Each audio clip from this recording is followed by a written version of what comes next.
I'm very happy to get to be with you. I'm trying to move around over. You shame them. Very good. Oh, now the suck-ups in the front. Nice. But I'm very happy. I'm trying to move around and meet with different groups. I've met with some of the departments represented here and around the university, but wanted the opportunity to meet as a group. And I mostly want to take questions and learn from you what's on your mind as a college, what kinds of things that I can address. So I'm not intending to give any valedictory opening remarks. I'd mention a couple of things just to sort of follow up on some of the things I talked about in the first couple of weeks I was here. So a couple of the things that I said were going to be, I think, aspects of the university that I really wanted to build upon and really wanted to distinguish and differentiate Montclair are very much gaining traction and moving quickly already. So probably the most significant thing is to really leverage what's already been done by people in the university in terms of community engagement and partnership. I think that's really powerful. As you know, that's something that I'm quite passionate about, and the idea that we build a university that measures itself by how we serve the communities and how we are advancing the interests of our neighbors. That's pretty fundamental to my view of what a university should be and why I'm excited to be here. And so in the first couple of months that I've been on board, I've been spending a lot of time engaging the community, both government officials and nonprofit leaders and community leaders. And I can report, first of all, that the receptivity to that is incredibly enthusiastic. People are excited. First of all, they're happy about the experiences that they've had already working with the university. The view is very positive, but they would like to see more, to be honest. And the idea that the university would do more is greeted very warmly and very encouragingly. And I say that because that's not always true. I just want to be clear. Like not all universities are viewed in that positive way, and not all places would react with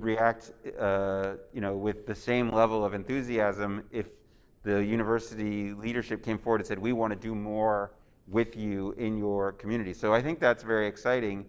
And I would add to that when I've had the opportunity to share this vision, I hate saying that because it sounds overly grandiose, but to share this vision and this notion that we are going to sort of optimize ourselves for that role in the community, that has been greeted very enthusiastically and already well underway to securing sort of external financial investment to help make that vision come to fruition. Because it's not just a matter of saying it, you have to actually build an infrastructure to do it, right? How do you engage with the community, build partnerships, translate the wants, needs, desires of community members into things that are actionable in the classroom or in research projects? How do you establish best practices about how you engage with the community, right? It's not just a matter of like setting people loose and saying, go work in the community. You have to establish expectations, working parameters, sort of what's your MO, because all it takes is one person to go and behave disrespectfully or to not be sensitive to the different cultures, the different communities,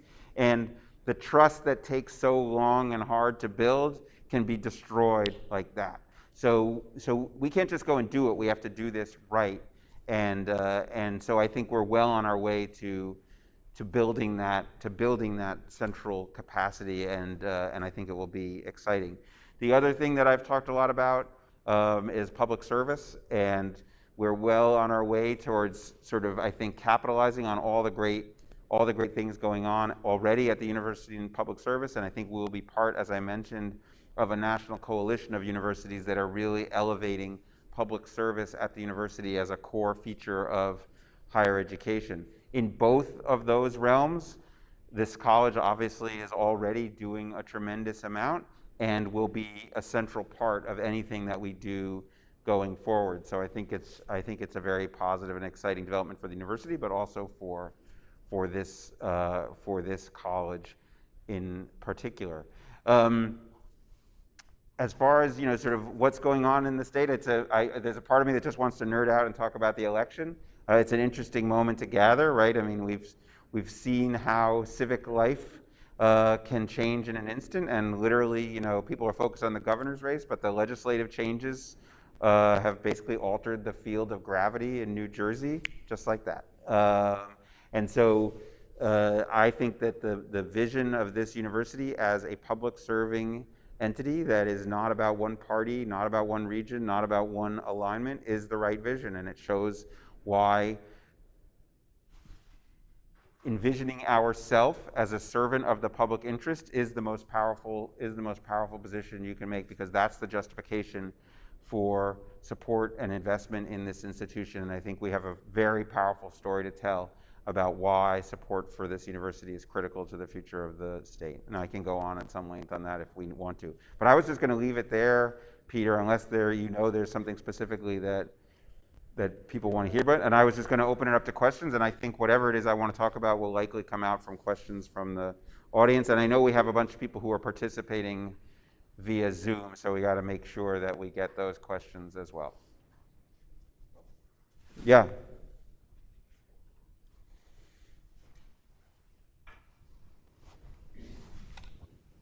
Hi, my name is Valerie Sessa, and I'm in the psych department. My question is concerning your vision around us as an R2. The R2 is kind of new. We're still trying to find our way, so I'd be interested in hearing your ideas and dreams and visions and whatever else you're having. It's dangerous when a psychology professor asks to hear my dreams, I think. There we go. That's a very dark and scary place. I don't know if you want to go there. I'm an industrial organizational psychologist. We mean visions and dreams and that sort of thing from a more business point of view. So I'll pivot off of the way the question was framed in the previous group. Was like, well, we're R2, or do we want to be R1? Where does this go? Look, I think it's useful that the university was designated as an R2 in terms of changing the profile and changing the perception. Obviously, it changes the grouping of universities that we're in within New Jersey context. So that does matter from a budgetary point of view, from a political point of view. So it's useful. Having said that, I resist defining our aspirations by some external imprimatur that some of those are weird. It's not just a matter of how much research you do. There are weird elements of it. How many doctoral students you graduate, for example, which is weird because you may be generating doctoral students who can't get jobs, and I'm not so enthusiastic about doing that for the instrumental purpose of achieving a certain designation. I'm particularly interested in advancing a sort of style, brand, philosophy of research, which is about the stuff that I talked about, this sort of community-engaged, solutions-oriented research, which I think of very broadly. That doesn't mean I'm against basic research, but that we are showing how research can be oriented around challenges. And it so happens that a colleague of mine from ASU is now the head of the NSF. We call him Panch. That's short for his last name is Panchanantan. And I feel some personal triumph that Panch did a statement that he testified in Congress and did a statement about the aspirations of the National Science Foundation, that part of the way we measure the value of scientific research is its contribution to the community and the way it contributes to solving problems. The reason why I take some satisfaction is that at ASU we would constantly be talking about our goals in research, which was $500 million, $600 million, $700 million in externally funded research. And I would always say to Panch, who was the executive vice president for research, I'm like, that's fine, but that's not measuring at all the value of the research, the impact of the research. And I, as a social scientist and a person who does community-engaged research, my research is always going to be less expensive. I'm not buying electron microscopes. I'm not trying to crash atoms into each other. So I'm not buying $50 million pieces of equipment. Does that mean it's less valuable? I think the answer to that is no. And so I would like to see us, first of all, excel at all kinds of research, but come up with a way to express and measure the value of the research that we do that gets beyond just the dollar value of the research. Now, don't then say to me, you're a total hypocrite when we achieve $30 million, and I'm like, we just did $30 million because of course I'm going to do that. It's just like the person who says rankings are totally superficial and stupid and meaningless, but have you seen my rankings? We also live in a real world where people want to look at those things. So yes, do I want to grow the balance sheet? And of course I do. But I want to emphasize what that's actually doing and how that increased external funding is actually creating opportunities for students and advancing knowledge that's going to be useful to solving problems. That I just want to have a broader vocabulary for how we express research performance at our university. Yeah. Hi, I'm Chris Matthews from the Anthropology Department. Can you, in your words, explain the difference between community engagement and public service? Because I feel that would be really helpful given your commitment. Yeah, I mean, they're obviously related phenomena. So public service, in my view, is specifically about creating opportunities for students to be involved in some public serving, right? I mean, I realize I'm using the term in the definition, so don't take me to task too badly on that. But some activity where they're contributing to society. And so when we talk about public service initiatives, I'm specifically talking about the student engagement in community serving activities.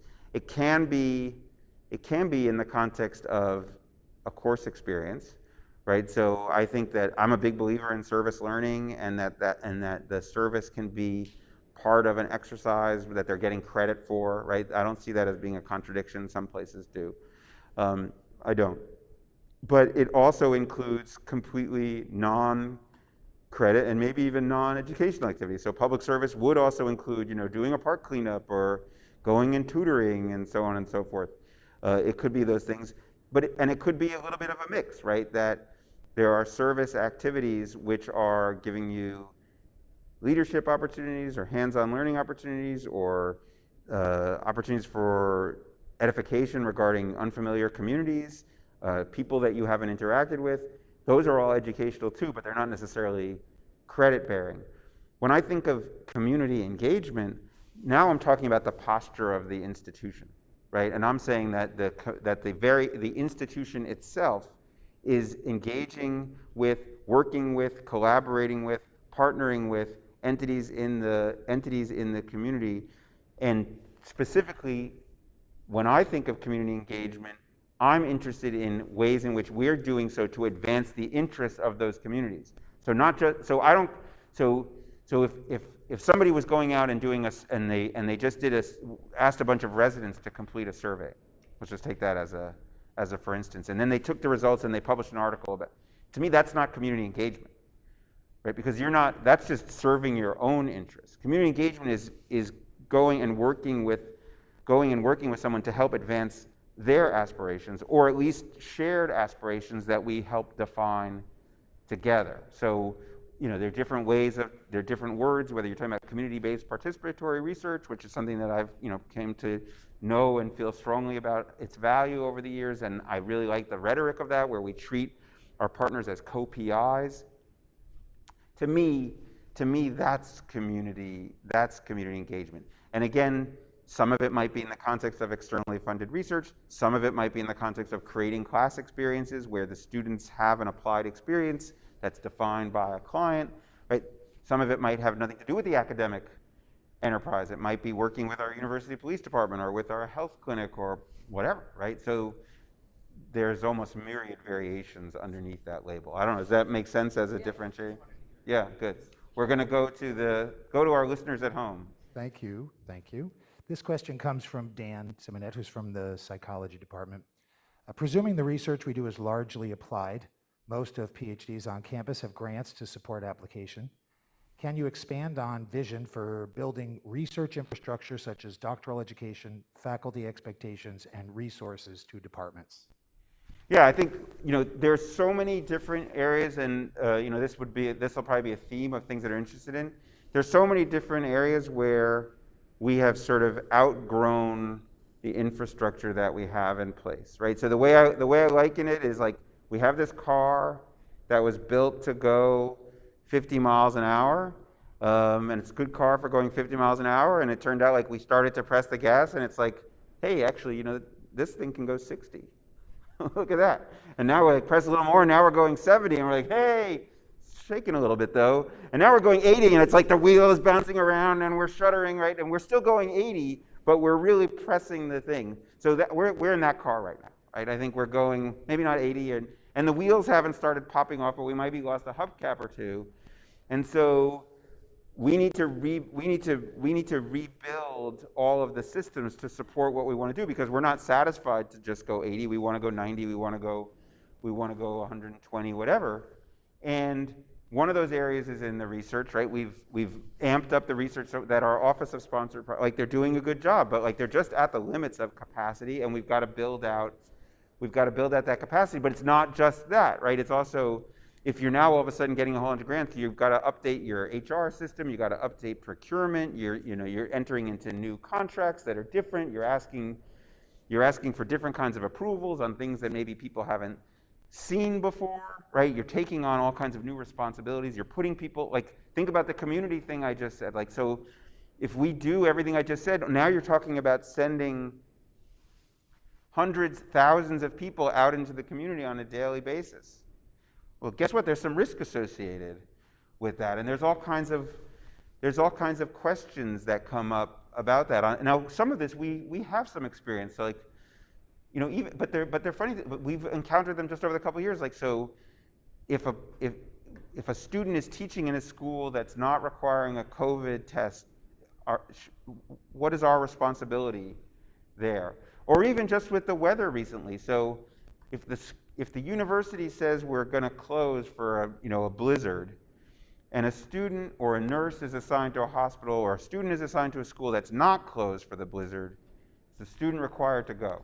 These are interesting questions, and if you have more of the university engaged that way, all of a sudden those questions multiply in a dramatic fashion. And so I think that's where we're at. It applies to everything that was in that question. What are the criteria by which we evaluate faculty performance? If I'm saying, this is a legitimate question, if I'm saying that we judge ourselves by community-engaged research, well, then shouldn't community-engaged research be a criteria in the way we evaluate faculty performance? Sounds reasonable to me, right? So I think there are a whole bunch of ways in which we're going to have to be updating everything that we do in order to match our aspirations. Here's the tricky part, and I'm totally honest about this. We're not pulling off at the next exit to retool the car so that it can go 90 and then getting back on the highway after a year of pause. Like, we're going to do that while we're going 80 and accelerating to 90.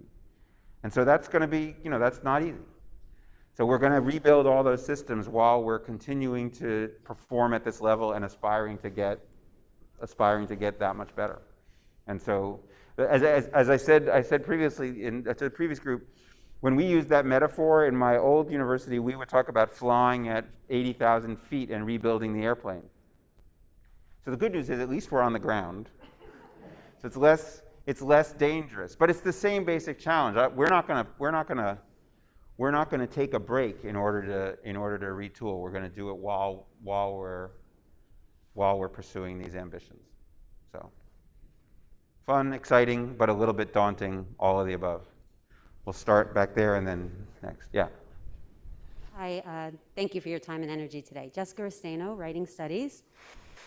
So my question, actually, I think the car metaphor is apt in terms of opening up some conversation about the university's reliance on contingent faculty and the labor issues that we face. And particularly, of course, the pandemic, gave us all even further insight into the vulnerabilities of some of those contracts, et cetera. And here we are also welcoming the largest incoming first-year class, right? So I wonder, in light of the current landscape, the changing political landscape in the state, in light of even the fact that a bill is now on the Senate floor that acknowledges adjunct faculty, that includes a sponsorship, co-sponsorship from our own Cory Booker. I wonder if you could just kind of talk a little bit about sort of where you're at right now in terms of imagining a vision, a position, a standpoint for us in terms of thinking about how to go forward here, around issues relevant to the reliance on contingent adjunct faculty. And of course, we're not exceptional as a university in Right. it, but at home, how do you imagine, making these arguments about how we might? Yeah, look, so two things. I don't know the exact numbers, but there's no way that we're going to go to a reality where adjunct faculty are not a critical, important part of how we deliver education to our students. So the model, that's just the way universities are functional under the current reality.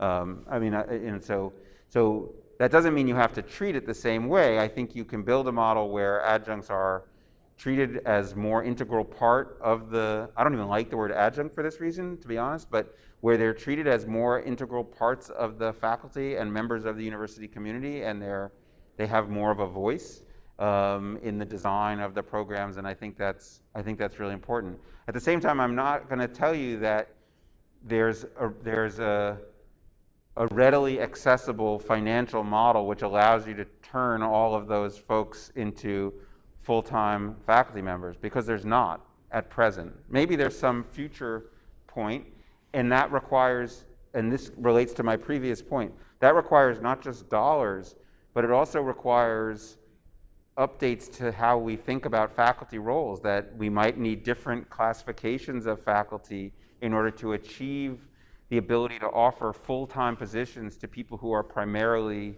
teaching faculty. We don't have enough flexibility within the university as currently constructed to do that. I would like to see that as something that we do, but that's a time to get from where we are to that point is going to take some time, and I think that's part of the aspiration that I have, is to have more speciation of faculty to do exactly what you're describing. I will say, and this relates to the politics and so on, a significant part of what I want to do is to create a university that is more capable of behaving in an entrepreneurial way to generate more revenue from different types of activities, some of them credit granting, some of them not, right? So there may be educational programs that are not about degrees, or there may be ways in which we can be entrepreneurial and provide value in different ways, which will give more resources to address the kinds of challenges that you're getting at. This is one of these things where it's funny, and I'm not saying you said this, and I'm not saying other people, but sometimes we're like, oh, this is the corporatization of higher education, and that it's treated as a business. It's like, well, it's not a business in the sense that it's where I'm trying to make a profit for shareholders, but it is an enterprise that has to function and has to pay people based on the revenue that is coming in. And so the challenge is, I want to solve the problems that you're talking about, but where does it come from, right? How do you make it happen? Students understandably react negatively to tuition increases, even if they're reasonable. The amount of money that we're working really hard to increase the allocation from the state, but even a significant alteration of things that would alter what I think are some inequities between institutions wouldn't dramatically alter the trajectory. So there is the question of how you make the enterprise work. And I'm not going to be disingenuous and tell you like those are easy problems to solve. They're not. But I think it's a good aspiration. I think the starting point has to be, how do we recognize the effort of those individuals and include them more explicitly in the community than is currently the case. Again, I'm not casting judgment on this college. I'm just talking generically to higher education. So, and I don't know. I know that's a somewhat unsatisfying answer, but it's an honest one. You had a question.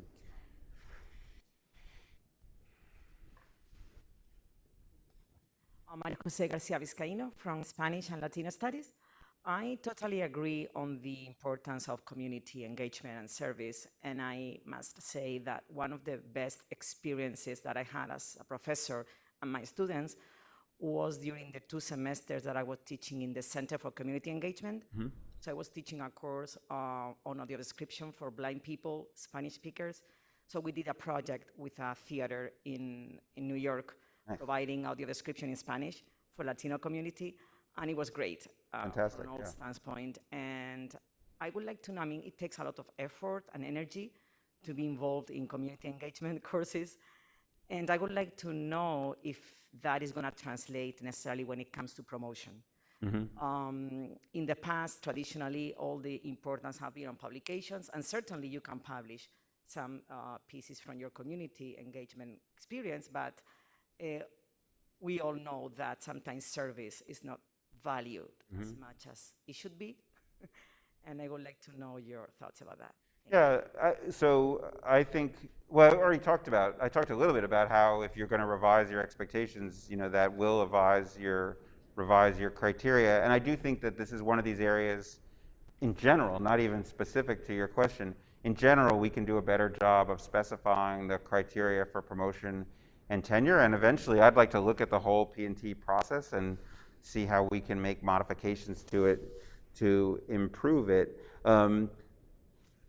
But I would say, aside from the promotion part of your question, part of building on the Center for Community Engagement and the work that group does, part of it is to make the resources available so that doing that kind of work is less intensive on the faculty, so that when we ask faculty to do it, we're not asking them to reinvent the wheel every time they take on an experience, so that it is less burdensome to do it, because then people will be more inclined to do it, and more like if you have to invent the relationship, I don't know if that was the case with your project, but if you have, as a faculty member, have to invent the relationship and find the community partner and manage it, that's a lot of work.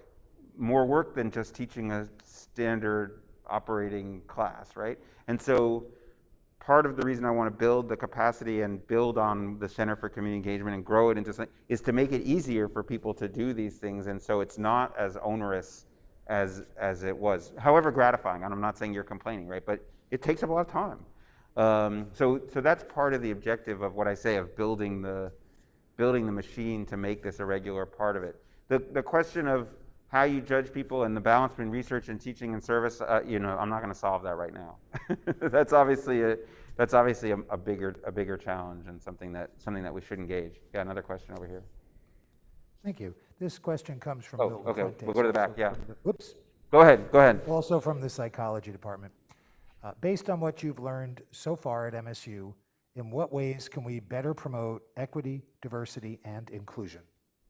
So I very much appreciate that question, and I think it's something that I've already sort of looked at and asked questions. I've been asking a lot of questions, right? So I feel like, to be honest, our hiring processes, we need to really push a little harder to make sure that we're getting diversity in pools of candidates, and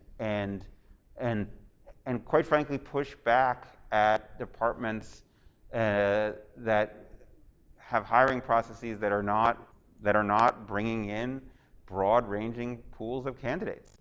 I mean, I think it's true, and I've heard, so I've asked, and you get the response that you hear, well, it's a pipeline issue. I've heard that many times, obviously, and that's not an entirely satisfying answer, to be frank, because first of all, not all universities are running into those pipeline issues. So in order for that to hold true for us, you'd have to say, well, we are uniquely disadvantaged in recruiting underrepresented faculty members. I don't know why we would be uniquely disadvantaged in recruiting underrepresented groups to our faculty. This seems like I'm looking around, this looks like a pretty nice place. That's New York over there. That's a pretty nice place for people to live in, a nice diverse community. And so you've got universities that are able to attract candidates across the country to places that are not particularly hospitable to diverse populations. So that's not a good excuse. I just don't think that's a good excuse for us. And then I would say, if that's the issue, what are you doing to address the pipeline issue? Right? I mean, and I mean that, right? So do you have a program to encourage your undergraduates to go into doctoral programs? Right? If you think that's the underlying issue, then do something about it. But I haven't seen that. So I think that and I'm painting with broad brush because the question asked me to. So I think that's a huge issue. I think there are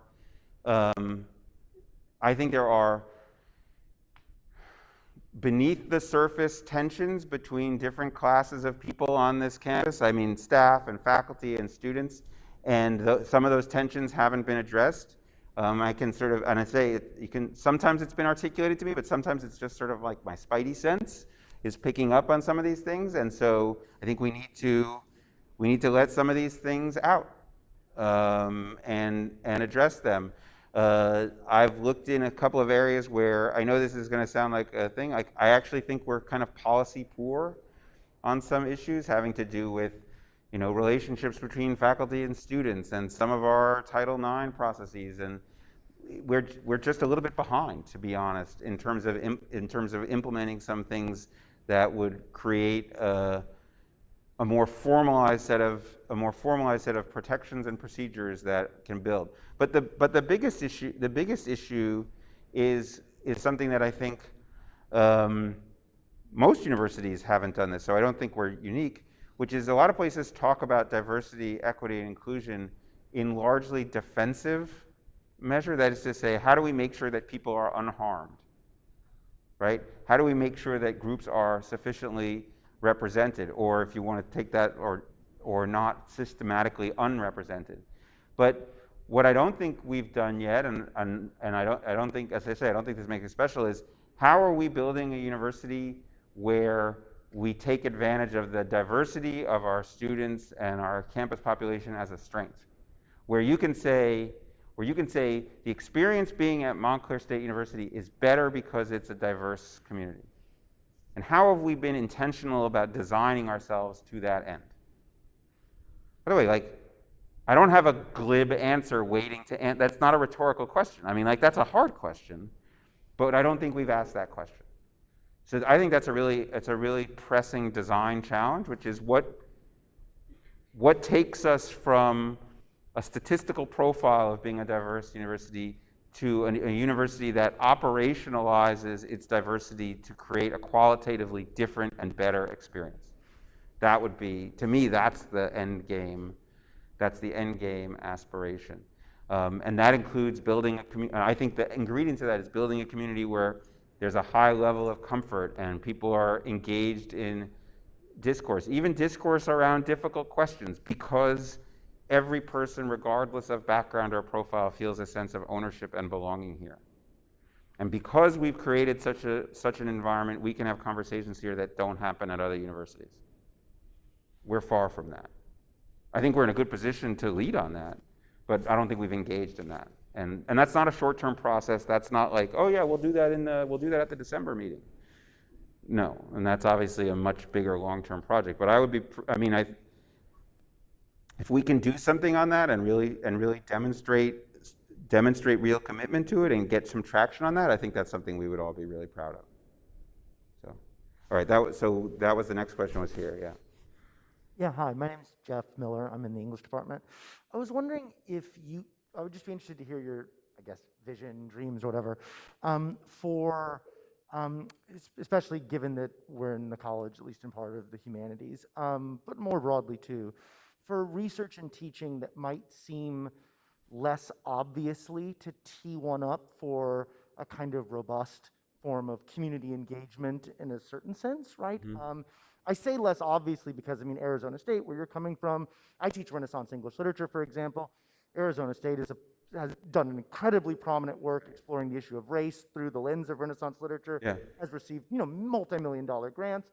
That being said, I think there are lots of forms of research that is being done and teaching that is being done by the faculty in this college that is extremely high level, extremely prominent in ancient Greek, medieval history, 18th century philosophy, all sorts of amazing things, right, that have really helped put the university on the map in really new ways that don't necessarily sort of as straightforwardly lead to a kind of map on to a sort of vision of a certain form of community engagement. Mm-hmm. And I guess my question is, what is your vision for that element of research and teaching that's going on at the university right now that we have a pretty proud, tradition of?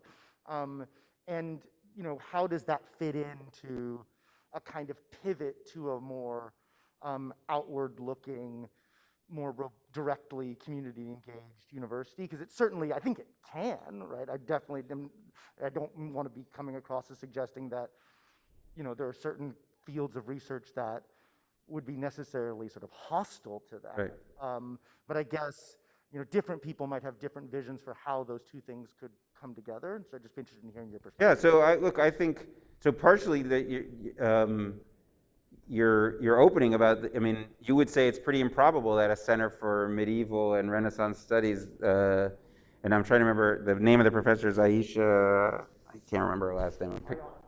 Ayana, okay, Ayana. She came right as I was leaving, but she's like a force of nature. She's brilliant and interesting stuff. But you wouldn't said, oh, Renaissance and medieval studies, clearly that's going to be on the cutting edge of engaging the community, right?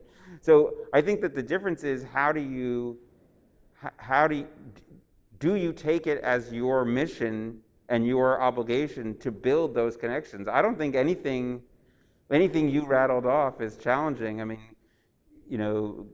Whether it's, classics or 18th century philosophy.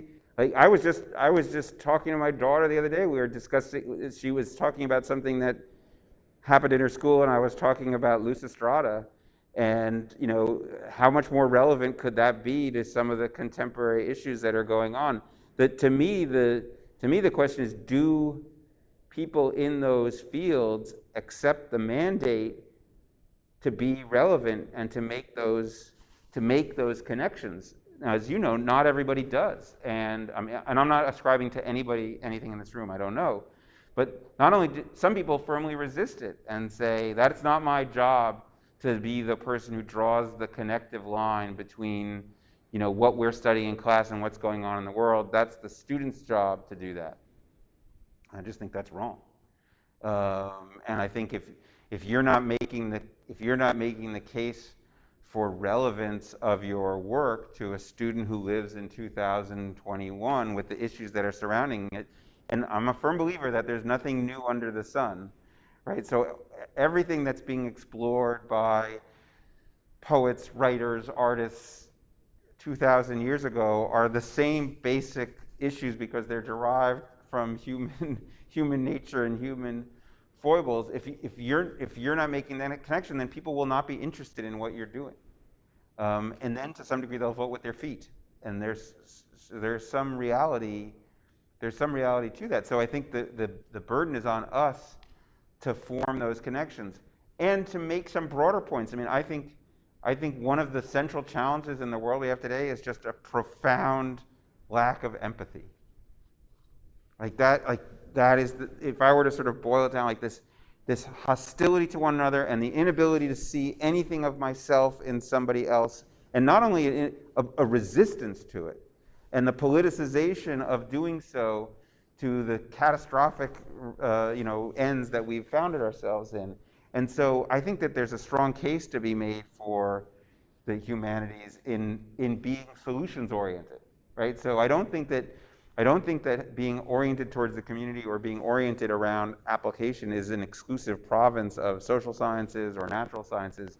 I think the humanities have a significant role to play, but you have to accept, I do think one has to accept that as being part of the responsibility, and that that partially that's because our students have a different profile than the students who studied classics in a 19th century Greek academy model of what a university was, right? Like those students who studied in that, they didn't have to worry about what their job was going to be or what they were going to do when they graduated, because their life was already set long before they had never entered the university.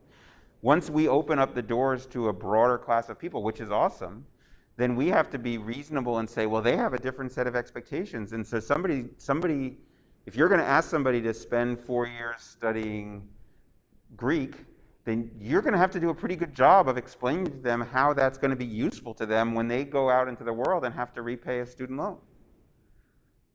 Because that's our student, right? Because that's our student. And so I don't think that demeans us or cheapens. I think that's just once, and I had to realize this myself. Like when I was, when I started working with a broader range of students, I was like, okay, yeah, now it's reasonable to say, how is their perspective on what they're trying to get out of higher education going to be different than a person whose life is already sort of preordained to be pretty decent before they ever set foot on campus. So I think it is, it's a question that gets to the fundamental nature of what does it mean to democratize higher education. Yeah. And then we'll do another internet question after this one. I figured this was my, since I'm a classicist, I figured this was my call from nature's telling me I got to speak. Okay. About in spring 2020, our dean reported the results of a survey which showed truly shocking levels of disengagement, disillusionment among our students. I've been doing surveys in my class, he knows about some of them. Word on the street and some social science data suggests that it's as bad or worse right now. So 2 questions for you. One, as the leader of our students, or of our future, actually not our students, but of our future, what is your take on levels of student disengagement and disillusionment and detachment and non-motivation? And if they are still as shockingly bad as they were 18 months ago, what should the administration concretely be doing about it? Because to me, you know, this is good. I look at students that, when we're doing the midterm grades, it's like a lot of students are just checking out. Yeah. But you're talking about disengagement with the university, disengagement with the world, disengagement. Everything, you know, mostly we would talk about class. In other words, they feel very disengaged about their classwork, and the dean can tell you more because he did a survey. They don't see, you know, one of my students reported, how can we do our studies because I don't know what I'm doing with my life yet. Yeah. Or they don't see the connection between the hard work I do for my studies and the possibility or impossibility of getting a job. And there's caps, you can talk to the dean of students, it's like through the roof in terms of. Yes. So what is your take on all those really profound problems that make it hard for us to teach? Yeah, I don't know, did you want to add to that, Peter? Because I've had so many surveys come across my desk, I'm not sure which one you're referring to. The one that, you know, we talked about, you know, this is in spring of 2020. Anyway, look, I'm a conscious, I mean, so look, so I'll answer generically. Look, I struggle with with engagement when you look at the world, and you know, we have some, maybe you're not aware of this, we have some profound challenges going on in the world today. So quite frankly, there would be something deeply disturbing to me if a student wasn't troubled by what was going on in the world and having a hard time paying attention to, you know, boning up for the midterm when they're worried about the future of American democracy and whether there's going to be a planet that they can live on in 30 years, right? So it's a sign of some emotional health that they're worried about. They're worried about other issues. My finding has been, and this is anecdotal, I don't have a survey, right? But students are not disengaged from university life. We have more students going to stuff, participating than we had pre-COVID, right? Like they are so happy to be back on campus. They're so engaged. We've just been adding programming in terms of student life. We've just been adding programming because anything we do is oversubscribed. Anything we do. Like we could, you know, like we could put a rock at the front of the room and say, it's rock painting night. And like, woo, paint the rock. I mean, I'm literally not even kidding about that. So people are hungry and eager to engage in the life of the campus. I think that the answer to the question of how do we engage in the coursework or how do we make it seem like that's a worthwhile use of the time is by connecting the dots between what's going on in the class and the ability to do something about what's in the world. Because I've said this in other venues, but there's no shortage of opportunity to say, or no reason not to say, students, they're actually more optimistic than probably many of us are about what's going on. They're convinced that they can do something about it. They're impatient for it, so they don't want to say like, well, now go to college. Like do your coursework now and then get a job and then in 5 years, then you can do something about it. I can tell you like, no, they're not with you on that. So part of that is saying, well, you should do this because this is relevant to what's going on in the world. And connecting what's going on in the classroom, even though that may seem forced and abstract, that I think is really important. But hey, that's a hell of a lot easier for me to say to you than for me to say to the CSAM folks who are teaching people chemistry and biology, at least for me, because this is more my herd. So but I think that everything that goes on in this everything that goes on in this college is highly relevant to what's going on in the world, and that's got to be the fabric on which students are in which students are engaged, I think. But I don't have a fully formed answer because I don't have a fully formed diagnosis. So I'm perfectly happy to engage on it more. I think it is a challenge. Yeah, go ahead. I just want to add one thing. I'm not sure. I remember, Jean, you and I had a whole bunch of exchanges about, evaluating claims of truth. I didn't remember being connected to a survey. But separate from views of the larger world, we do have 75% of our students are commuters. And they do face much greater challenges with engaging with the university. Yeah. Because so many of them are under so much time pressure.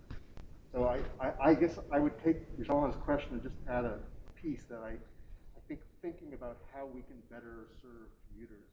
Yeah, I always had to, when I went to college, I went to lectures and but I had always had trouble getting ASU students to do it because of the same thing, like they were commuting or they were working 2 jobs or they were taking care of kids or they were taking care of parents. And so, I was sort of frustrated that in order to get anybody to do anything, I would have to offer extra credit. But okay, you meet them where they are or come up with cool things. I just was thinking about a fun thing that I did, which I'll put out because it's a good thing for you to contemplate. I did this thing with a fellow who just passed away. Those are Arizonans, a guy named Grant Woods, who was the Attorney General in Arizona. And we quickly found that we were both movie nerds. And so, how many people know what Mystery Science Theater 3000 is? All right, awesome. All right, you gain credibility. So I did this thing. I said, Grant, why don't we do a Mystery Science Theater 3000 with movies about politics? And so he was a former AG and was John McCain's chief of staff. And we would watch movies with a group of students, and I bought pizza and stuff, so I did bribe them a little bit with food, but we would just talk about the movie while it was playing and was like, what's accurate, what's not, telling funny stories. So for American politics nerds out there, there's this Eddie Murphy movie called The Distinguished Gentleman, which is actually a pretty good movie, and it gets a lot about Congress right, even though it's kind of a twist on a Mr. Smith Goes to Washington. Or we watched The Candidate, and talked about politics and what it means to run for office. And it was totally fun, and the students did it, and they were engaged, and I did it on principle without extra credit and got students to come. But we did it at different times. Like we did one at night, and then we did one at lunch, which I normally wouldn't have done that at lunch, but I did one at lunch because a commuting student was more likely to come at lunchtime. So you do have to be somewhat cognizant of the different needs, and that's a very good reminder. Is there an internet question? Let's go. There is. The question is, wait, I get the glasses on. This is from Naomi Liebler in the English department. My experience in serving on search committees here for faculty hiring, I think that our goals for diversity, equity, and inclusion could be better met if we were to be better able to compete with institutions who can offer new hires such emollients as reduced course loads, early career research leaves, clerical assistants, etc. We lose the best, or indeed any candidates, in that pipeline every time because we cannot compete with universities who offer better deals. How do you envision making us more competitive in the market for the best candidates in the equity, diversity, inclusion pipeline? We know they're out there, and we also know that they get better offers than we are able to make since we do not control our 4-course semester contracts. Yeah, well, and contracts is a big part of that in general. We are much more limited than is desirable in terms of the flexibility that we can have for faculty hires. But all of those things, look, this is one of those things where the reality is, and Peter heard me say this to the leadership, so I'm not saying anything different to you than I said to leadership. I'm in week 10. So I'm totally open to any and all questions. If we have more power to be flexible in those things than my understanding is, then we should be. And we as an institution operate under, I think, a very narrow definition of equity, which is that everybody should get the same thing. I don't believe in that. The world is more complicated than that. There needs to be opportunities for differentiation. There need to be opportunities to recognize differential performance. and to encourage people to do different things that they can't under the same treatment for every person. So I would like to go to a world where we can do more of that.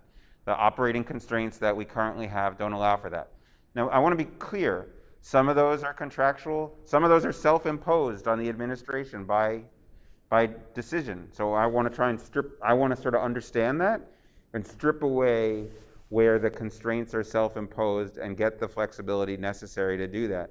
But I'm not going to, again, I'm pretty transparent, I'm pretty honest. I'm not going to lie and say there are some people who find that differentiation and that violation of every person should get the same thing to be problematic. That's reality. So we're talking about engaging in a reconceptualization of how the university works that's at odds with the view that is held by many people on this campus. Not an easy thing to do, but I agree with the questioner who says if you don't get off of that notion, it's very difficult to solve some of these problems. And it's not just the diversity problem, it's other problems as well. So we're talking about a sea change in the operating philosophy of the university, which is just as important as a change in the financial model. So I totally agree with the basic premise. And the question is how do we move forward on that front? You have another one? We do. It's a follow-up, or it's actually a one-up. It's from Dan Simonet from Psychology. He says, I'll one-up John's question. How would you approach faculty staff disengagement, issues of burnout, and supporting local employee aspirations while helping address unique problems facing different departments? If prioritizing an entrepreneurial spirit, if prioritizing an entrepreneur spirit, then how can we empower the faculty with knowledge, information, resources, and time? Yeah, well, I mean, I think my previous answer is pretty much germane to that question as well. My hope is that you would deal with burnout by creating a stimulating environment that people want to work in, and you create opportunities to do different things. I mean, that's the simplistic answer. But you have to have the tools at your disposal. I don't know that we have the tools at our disposal at present to do that. But it's more than just being able to offer carrots, and I think carrots are more likely than sticks. But it's more than that. It's also creating an environment where there's excitement and enthusiasm and a reason to do things that's more than because somebody told you to. And so I think we're going to try and move to that direction and create that level of excitement. Other questions, comments, thoughts? Yeah. You have to for the people online to hear. Hi, thank you. So I'm John Greenberg from English. Oh, no. I'm John Greenberg from English. It's more a comment than a question, but I want to follow up on your comments about the role of the work we do in this college, as you gestured out there.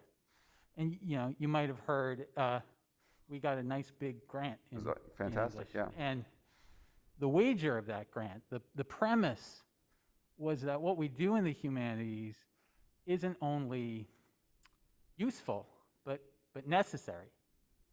And that the mess out there and the racial reckoning, the gender reckoning, the political reckoning, the climate reckoning, is not going to be solved by, with all respect, our colleagues in computer science or the business school. And in some ways, some of those areas kind of help make the mess. But without the humanities, I think we believe it can't be solved. And students, so I think what you said about cultivating empathy is a very important component.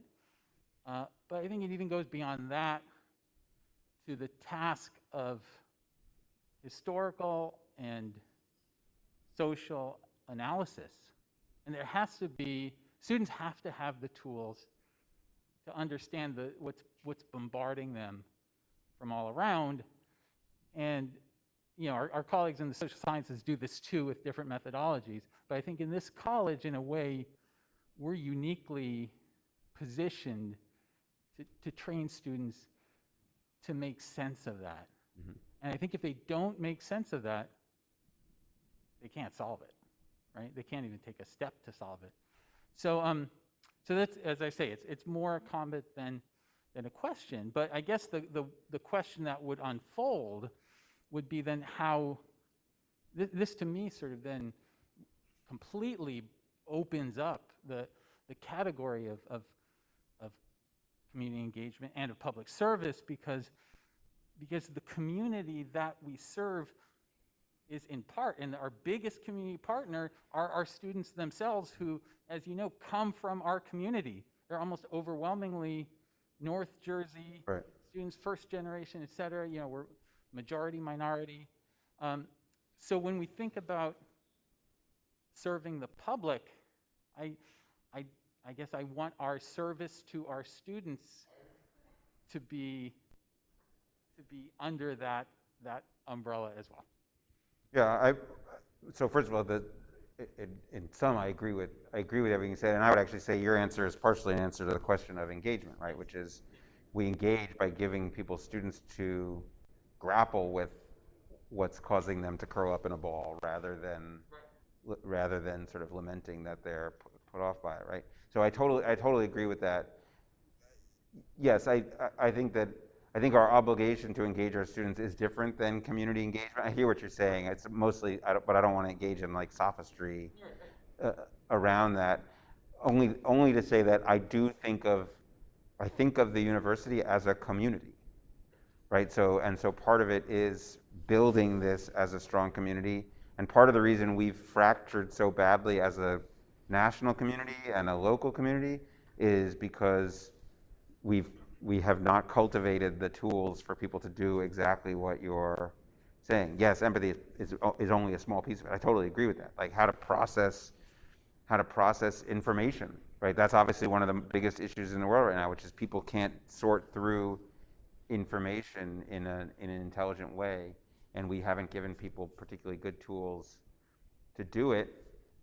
And we haven't given people good tools to try and engage in corrective discourse. I mean, I always, like,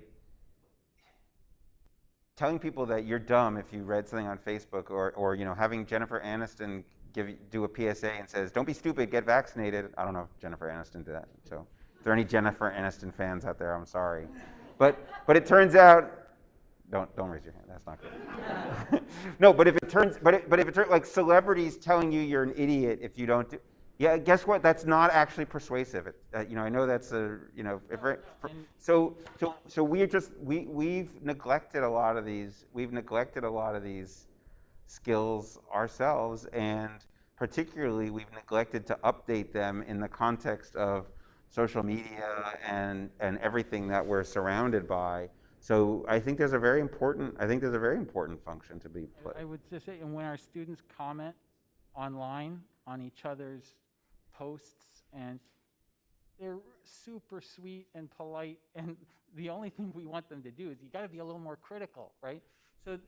So the classroom model can be an antidote to that kind of discourse. By the way, so you say you want our students to be engagement. I would only point the mirror back at they and say, some of those skills we could use ourselves, right? So this sort of engagement and constructive, and how do you engage in discourse? Like, I don't think we all necessarily are graduates of a master class in that either.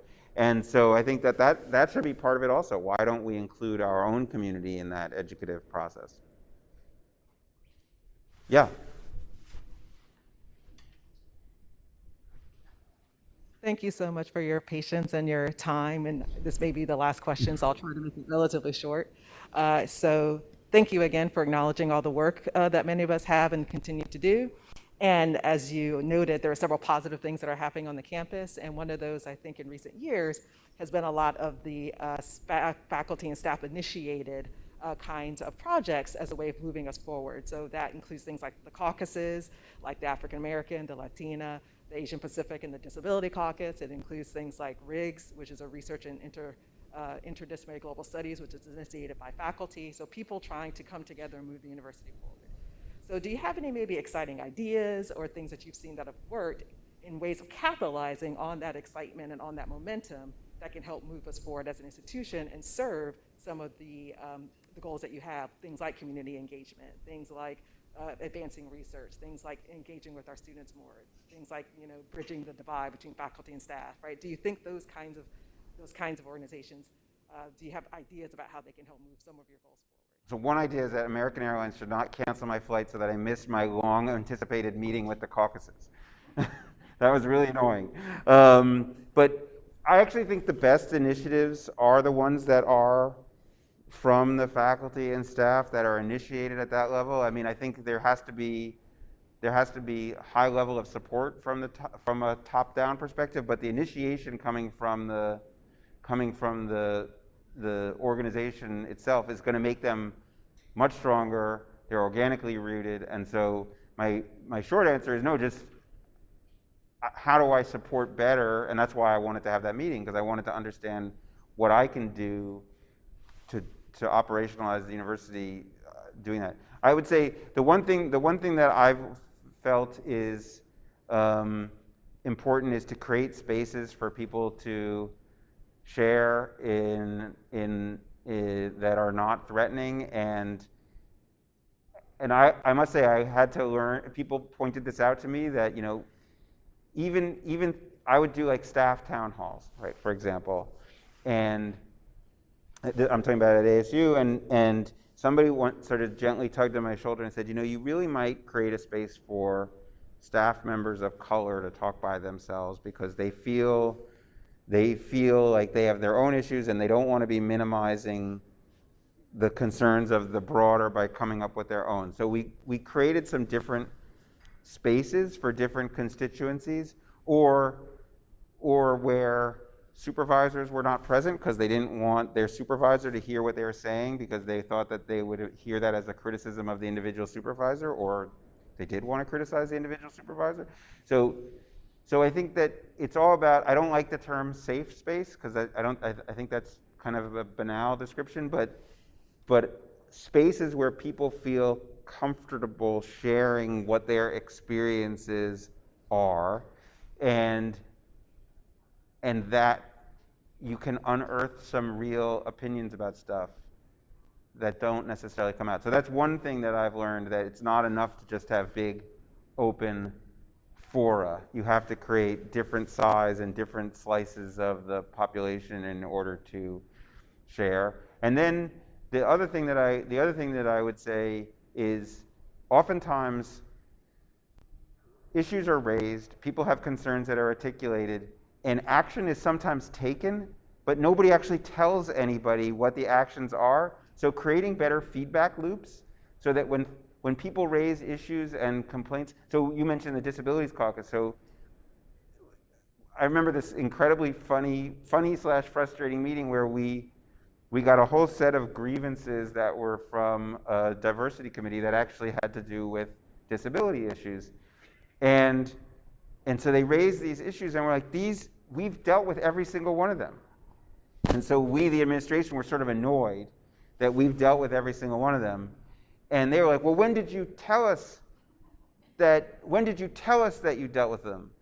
And we were like, well, what do you mean we tell you? We just did it. Like the door, like one of the things was like the doors don't stay open long enough, right, for a person. Like, so you press the button and it stays open and then it closes. And so, first of all, there was a way you could get a card. I don't know if this is the way it is here, but you could get a card that would make it stay open longer. So we did that, but we also put up a sign that said that. And so we were annoyed that they were still complaining about something that we fixed. But then afterwards, they're like, well, maybe we should have just done a better job of responding to the group with the fixes. We just did it. So I think that viewing a process as an ongoing dialogue instead of a complaint and response thing, that might be helpful, because then people feel not just that they complained, but that they actually made something happen. So those are a couple of things off the top of my head, but the main thing is being responsive to ideas that are raised. To me, that's the most important thing, because those are the main, most pressing issues. And you did that already when you talked about the labor law, as we were still trying to establish that. Yeah, and I still want to get that done, but that's a whole other thing. We're going to get that. We're going to get that done. But so I think that's the way to do it, is to create this this feedback process where people can see that there's tangible progress, and then they don't sort of give up on trying to improve things. There's a hand waving on the side. Where are we on time? Are we at time? Thank you so much. I'm Jason Williams from Justice Studies. To pivot back to the hiring issue around diversity, equity, and inclusion, the lack of historically colonized and disadvantaged faculty has been a dire concern here. And I don't think this is particularly an issue that can afford to wait on the faculty to self-assess and get its act together. So having said that, I wonder if there are discussions around more aggressive and intentional strategies at your level, such as cluster hiring. Mm-hmm. Yeah, and the answer is yes. So I'm trying to figure out what we have the capability to do now. And I've encouraged deans to come with specific ideas so that, when we can short circuit the process to move quickly. So yes, I don't have an announcement right now that I'm going to make, but this is not something that we initiate a 3-year review process and then get better at. And the provost also has pushed back on some searches for the same reason, to say we're not just going to do the same old, same old. But the reality is, and I said this in one of the open forum, right, that this is one of those things where there becomes a tension, because now you end up with the administrator. So I agree with you, right? But if it has to come from the top, now you're talking about the president or the provost saying, nope, you're not proceeding, because you're self-replicating again, and we're not going to have it. And I don't have to explain to you, people don't like that. So that's the tension, right? Which is, I agree with you, but we talk about faculty governance, and we don't generally think about top-down processes trumping the faculty governing process, and it is zero-sum, right? So if you're going to do that, that means other faculty hiring is not going to also proceed. That's the challenge. But the short answer is yes. It's not just going to be using the existing machinery to do the same thing and hoping you get a different result. All right, so I think we're out of time, but thank you, everybody. We covered a lot of ground.